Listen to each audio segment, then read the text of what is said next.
It's Eddie, Jason, and Chris show. We're here live, 1-888-99 Idobi, if you want to call in, of course. And add us on Twitter, of course, EJC Show as well. And Samantha Scarlette's joining us. Hello, Samantha. Hey, guys. You are in your new and improved little setup over there. It sounds like you're sitting here with us.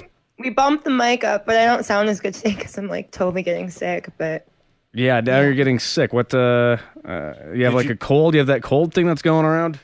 Hopefully not. I don't know. I've got like a sore throat and like it's just like I don't know. I think I probably picked something up over the weekend. Sick last week too, weren't you? Is this like the same thing? It was not as bad last week actually. This actually is a lot worse.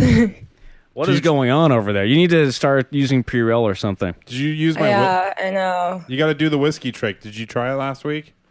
No, I usually do the whiskey trick, but I don't really have any Jack Daniels around, so I haven't done it. I forgot to do the whiskey trick. We could Amazon Prime you some, maybe. Yeah. Well, expensive. Well, expensive. Let's go to the liquor store. And can you buy liquor from Amazon Prime? I wish. I doubt it because kids could buy it.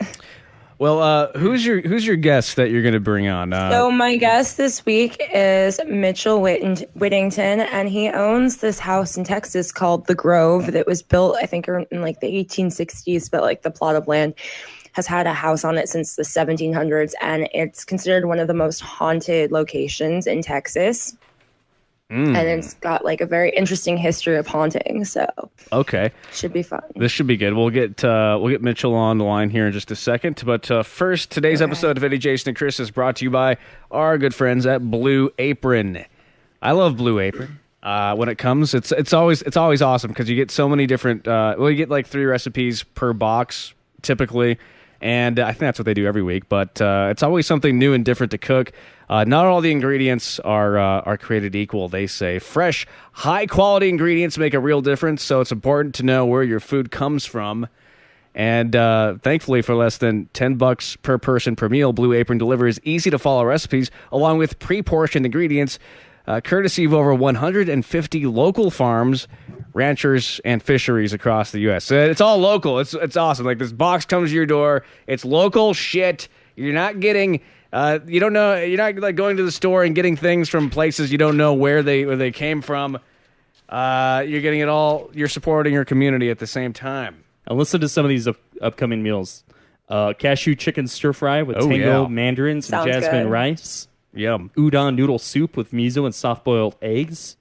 Roasted pork with apple, walnut, and farro salad, and crispy barramundi with quinoa and roasted carrot salad. Quinoa. Sorry. You know what's awesome? Ancient grain. I got all the rest of that right. You did though. Yeah. I can make dinner, and it's actually pretty good because I just follow the recipe. And Pretty good. It's really good. And It turns you into a world-class chef. with me doing it, You I say- always For our friends over at PETA, are there any like vegan options? I believe they do have vegetarian options, but I don't know about vegan. You'd have to look into that.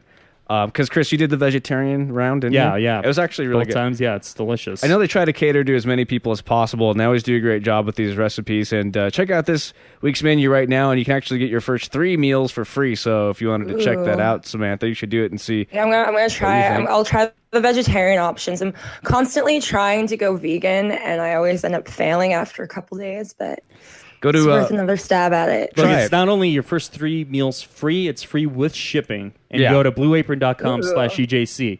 So Yeah. we're Exciting. EJC loves you. Blue Apron loves you. We're giving you like almost a week's worth of groceries for free. blueapron.com/EJC. Go there to Half get a that. week of groceries. Go get it, everybody. I'm a big fan of Blue Apron. I really enjoy their service. In fact, I stayed on to it even after our little trial was on. So I have some stuff coming periodically. And what's cool about it, too, is like they don't mention this in the copy, but say you're going to be out of town one week or you just want to do it once a month. You're not committed every week. You can choose what weeks you want to do it. Right. So I'm thinking about doing it like once a month or once every other month or something. Yeah. But it's just cool because I like to cook, It sounds too. convenient. It's incredibly convenient. You will love how good it feels and tastes to create incredible home-cooked meals with Blue Apron. Well, and I just want to chime in and say, So like, don't wait. especially like here on the East Coast or in Denver, where there's like snowstorms, it also would come in handy because then you can get stuff delivered directly to your house. Yeah, granted, the delivery trucks couldn't make it through the snow, of course, but Sometimes no, because like that depends what's postal service it goes through.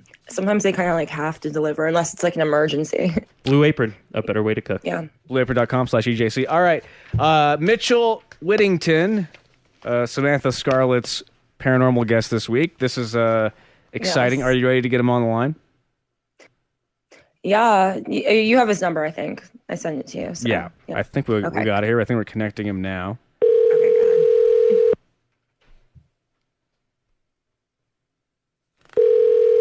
I'm so excited not to be using Skype. I know. It sounds so much better. It sounds like you're And I right can here. actually hear people. It's not cutting out. Yeah, it's great. No more talking over everybody. Exactly. Hello. Hi, Mitchell. Hello. Yes. Hey, it's Samantha Scarlette. You're on the EJC show. Hey, Samantha. Hi, and the guys are here. Hey, Eddie, Jason, and Chris are here as well. Welcome to the show. Hey. Great. Thank you very much. So Mitchell, he is an author, a paranormal researcher, and over, I guess, 3 decades of his writing career has gone to the supernatural. And now, I guess, you are involved with one of the most haunted places in the whole United States. My wife and I have owned the Grove for, 15 years now. The Grove is what it's called. So tell us about the Grove. The Grove is an 1861 home in Jefferson, Texas. And my wife and I are the 8th owners of the house. It hasn't changed hands very much, but it's the kind of place that we first saw and just fell in love with. There was something very compelling about it, and we spent an entire year trying to talk ourselves out of buying it, and we couldn't do it. So we ended up buying it 15 years ago, and it's been a very interesting place to live. I've always had a lifelong interest in the supernatural. You know, if you think back to when you were a kid in school, there was that weird guy that read all the ghost books and talked about ghosts. That was me, you know. And what age was this? How old were you when you first started to get involved with that? Yeah, it just kind of worked out, though. We didn't set up to live in a haunted house or anything. We fell in love with the place. And since then, it's become part of us. You know? Well, how old were you when you were picking up these books and kind of getting interested in what was going on there? Like, what age were you when you first started getting interested? Oh, we're talking elementary school. Okay. And I don't know why that I was so interested in it, why I'm so drawn to it, but I've always had that interest. I've always had that fascination. So you were, in elementary school in the 70s or so? What kind of books were out then that were interesting to you? Well, you know, I enjoyed the books about scary places and, you know, kind of horror stories and things like that. But the ones that fascinated me more than anything else were the actual true accounts. You know, the true stories of places where real things happened. Fiction's great, but I was actually more fascinated by the nonfiction, the things that were real.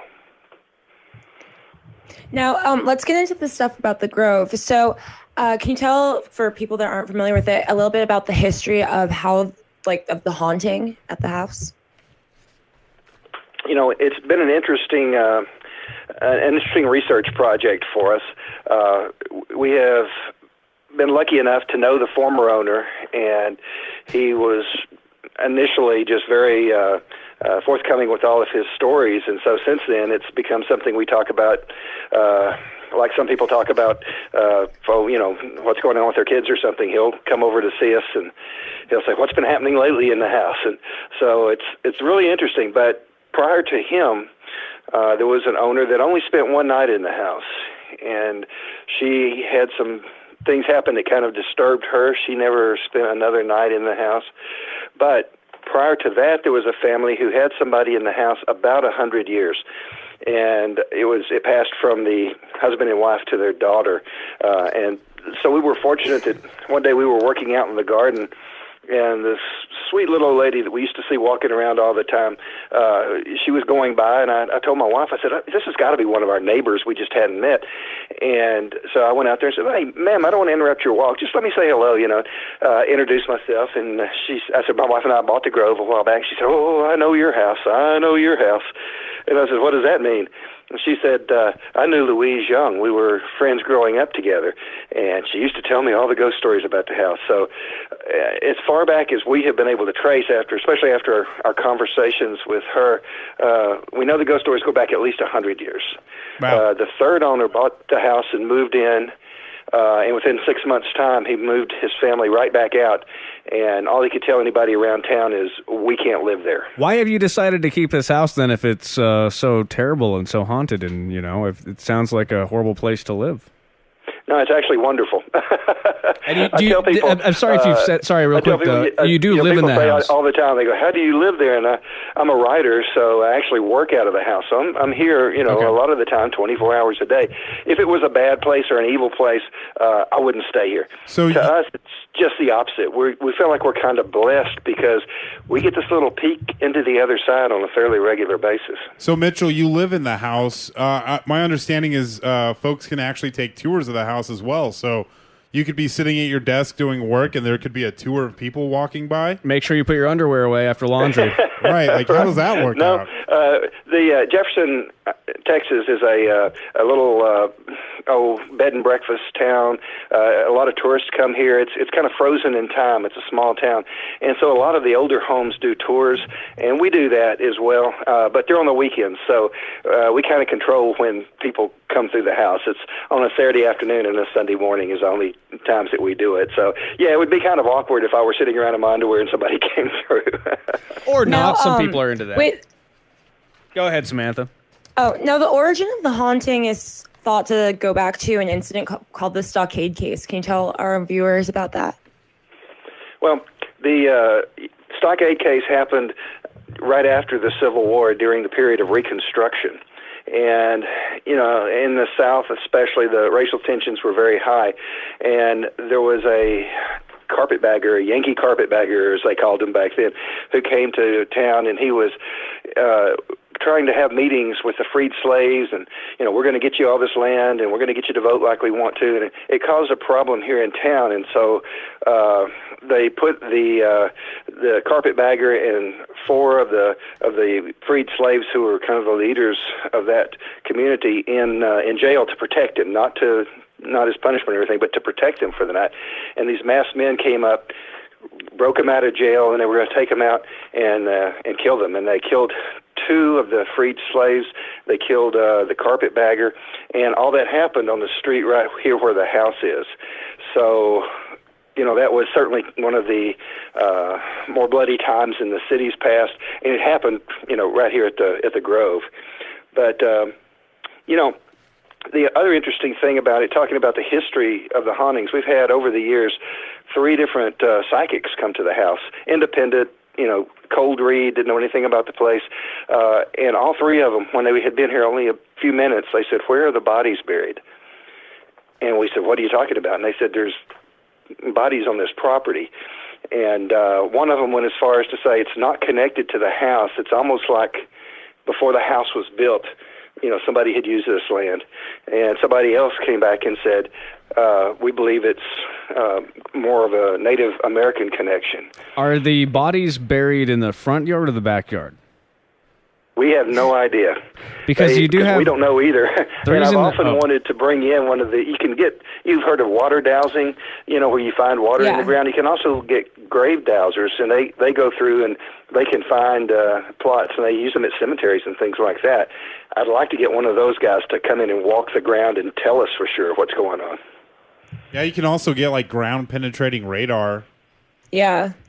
That would be pretty cool to see too. Or I could come over with a shovel. There's a lot of ways to find out. Yeah, I think you should though. Yeah, why not? But the reason why I asked whether it's in the front yard or the backyard is because you guys have recorded some electronic voice phenomena in the front yard. That's EVP, or otherwise known as ghosts allegedly caught on tape. Right. Correct. And we do have this Ghosts audio. Gone Wild. We do have this audio. Can you tell us about it? This is your YouTube. Yes, there's a ghost walk here in Jefferson, and they come to the house, and so they were standing out in the front yard, and one of them said, "Can we be quiet and let's just see if we can record anything on EVP. We've also captured EVP inside the house, which is also on the website. But so this was captured out front by some folks on the Ghost Walk. And what are we listening for here? Because I know this EVP thing can be kind of hard to hear or understand. Well, you'll hear the person talking who is, actually holding the recorder, and then you're going to hear a man's voice after that. So play it and see what we can hear. Okay, here we go. EVPs in the Grove's front yard. This is from November 6th, 2010. You're probably going to agree with. Every single one that I have talked to about this house tell me, when you stand on the street, you're fine. Once you cross over that bridge, you're on their territory. And every single one of them has stated that there is a man on this property that knows that someone here is sensitive, and you get the feeling that you know that this man is real. It's a very ominous type feeling. He's the liquor one. Oh, wait, I think I heard it right there. So what we're listening for is something that says "poor bitch." Yes. And I think it just happened right here. I'm going to back it I up. heard something. That's what people. I heard something. That's what people seem to hear. Let's a go lot back. Of people Well, think, can I play it again real quick? Then I'll Be have like porch sap. Then you can go ahead, Mitchell. But let's just listen to that again a couple times here so people can hear. Okay. Sure. Absolutely. So, did you hear that? Poor bitch. Poor bitch. Here we go. Porridge.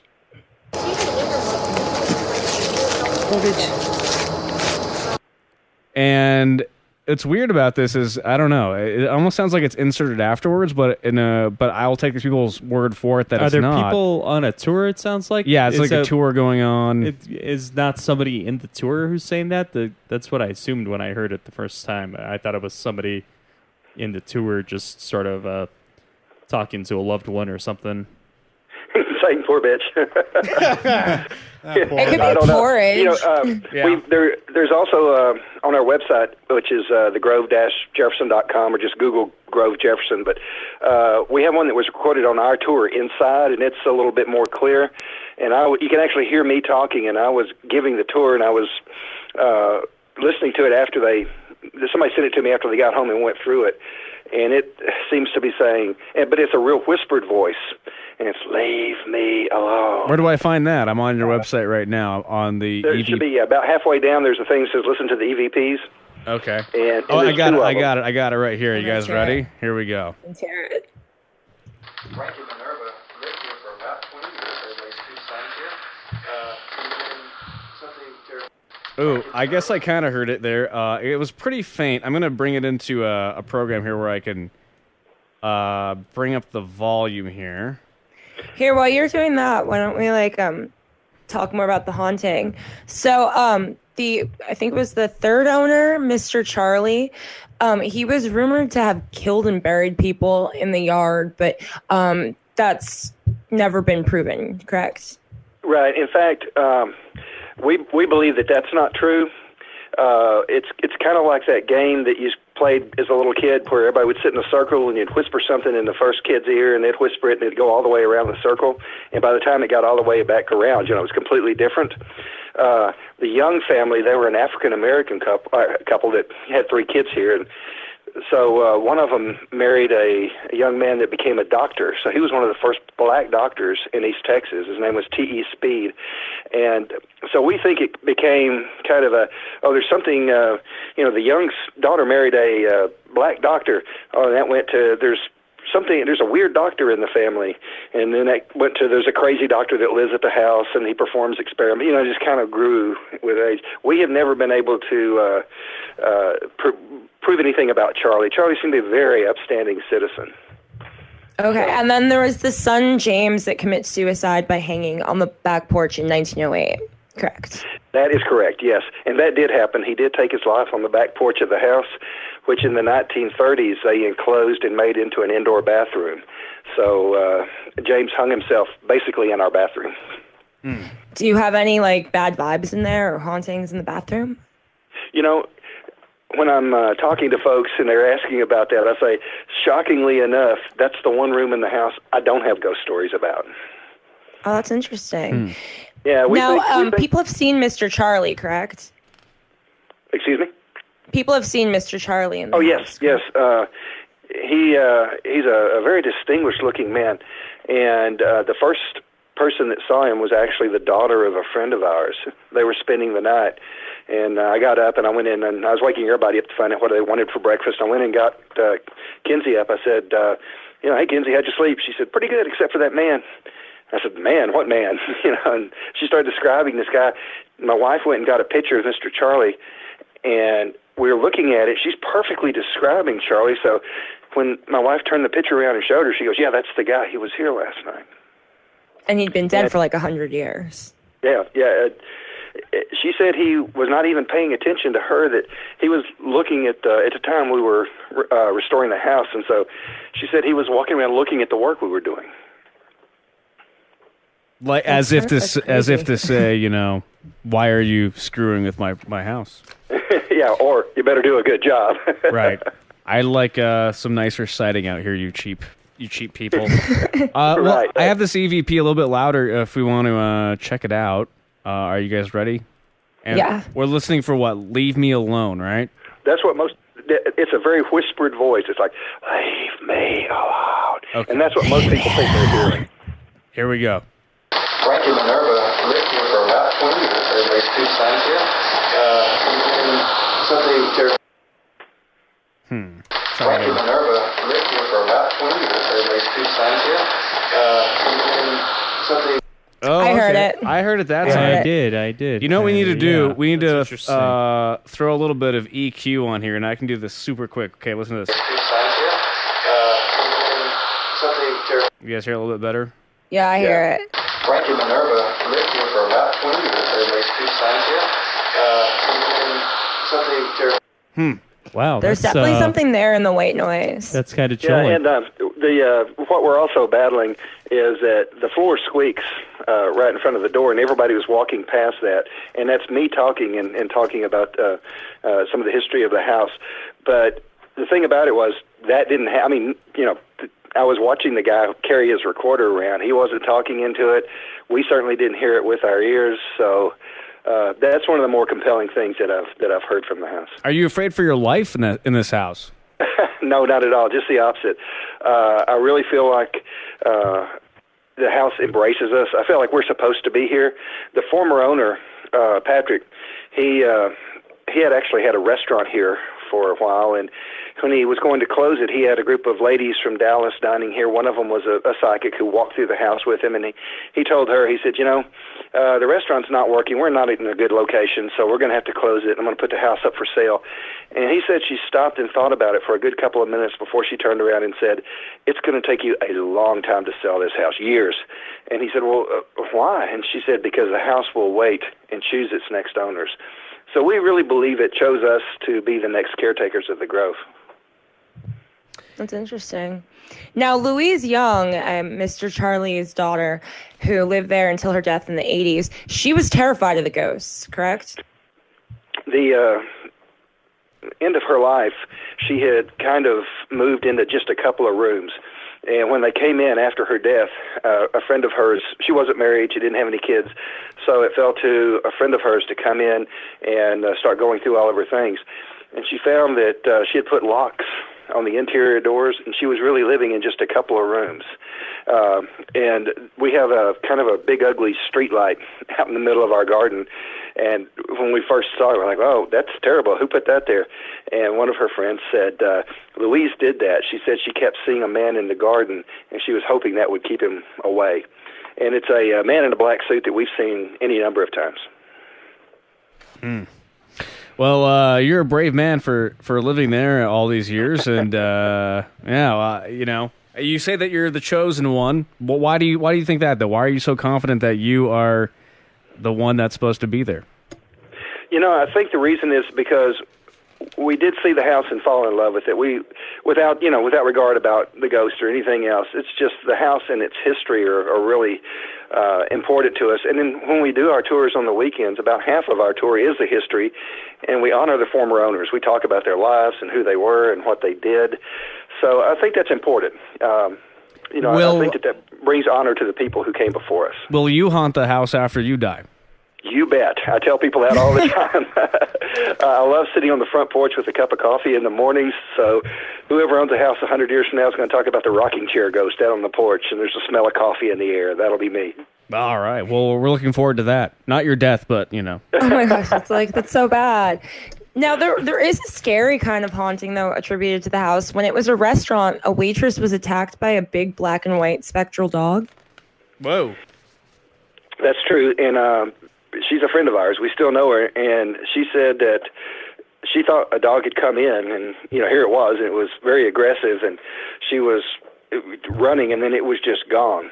And we have never seen that, thankfully. I mean, but we have dogs, and people always ask me, do they react to the things that happen here? And the answer is yes. Quite often they'll start barking at something that's not there. Or they'll, run to, one area of the house like there's, somebody's there and there's nobody there. But, that really frightened her. And although she didn't actually experience any real harm, but she said the doors were shut. They searched the entire house. There was no dog, and she's certain that she saw one, and it was really, aggressive toward her. That's frightening. I'd be scared. That would freak me out. Well, your website is whittington.com. If anyone wants to go buy all of Mitchel Whitington's many published books out there. And then if anyone wants to actually go to your home, and how do they do that? How do they get a hold of you? Just go to, you can Google Grove Jefferson, or just go to thegrove-jefferson.com.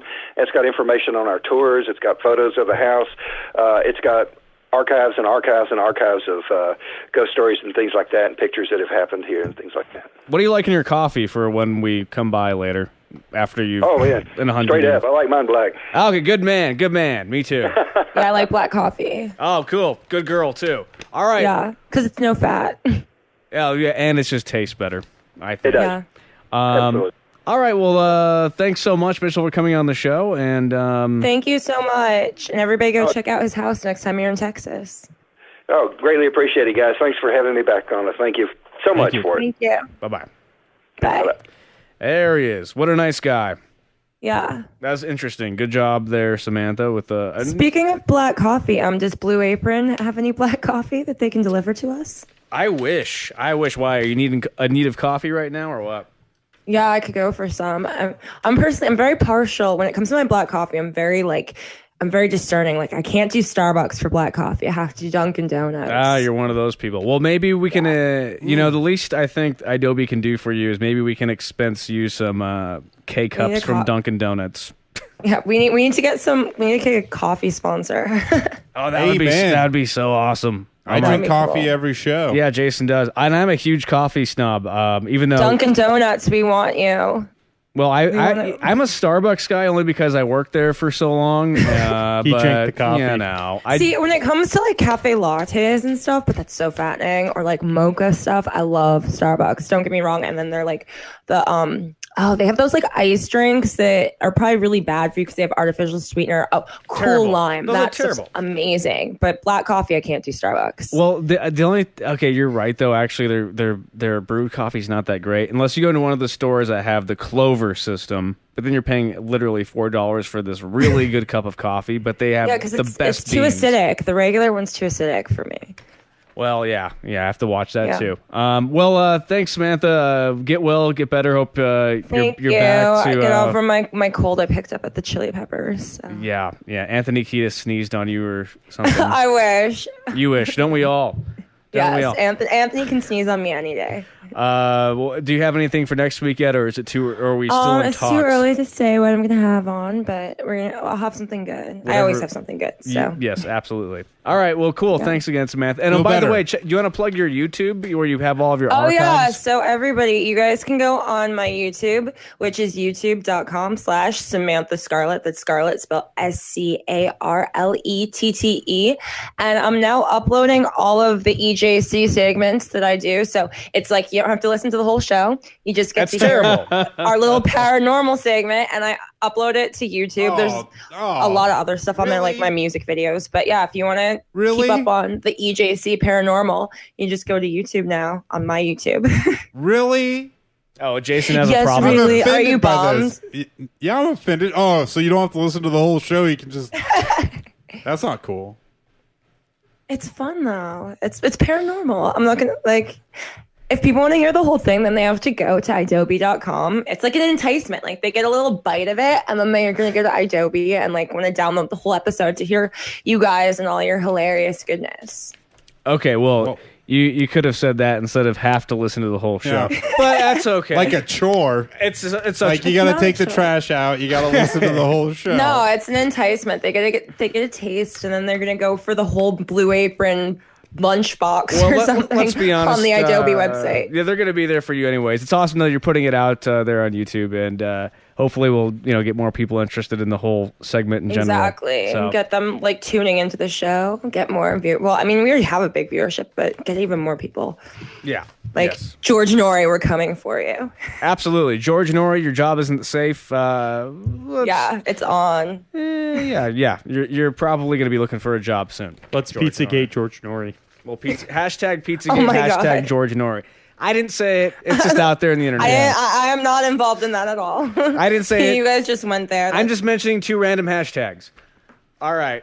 Thanks, Samantha. Feel better. Okay. All right. That escalated. Bye. Get well. Get well. Bye. Bye. Keep me out of this. Bye. Bye. There she is, Samantha Scarlette. Wait.